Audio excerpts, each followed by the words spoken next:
সঙ্গিনীর সাথে চুম্বন কত গুরুত্বপূর্ণ? জিহ্বায় চুম্বনের সময় শরীরে কি ঘটে? ১. রাসায়নিক আদান-প্রদান। যখন দুজন মানুষ তাদের জিহ্বা দিয়ে চুম্বন করে তখন তাদের লালা আদান-প্রদান হয়।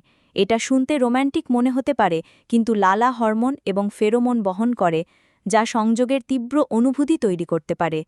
২. মস্তিষ্কের সক্রিয়তা।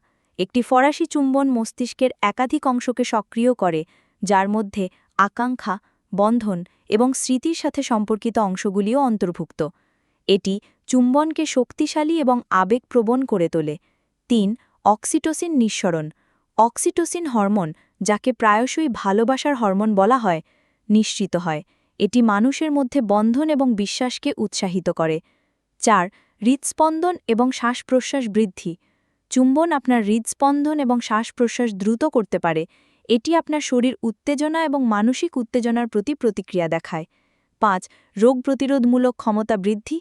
কিছু গবেষণায় দেখা গেছে যে লালা বিনিময় করলে ছোট, নিরাপদ মাত্রায় নতুন ব্যাকটেরিয়ার সংস্পর্শে এসে আপনার রোগ প্রতিরোধ ক্ষমতা শক্তিশালী করতে সাহায্য করতে পারে।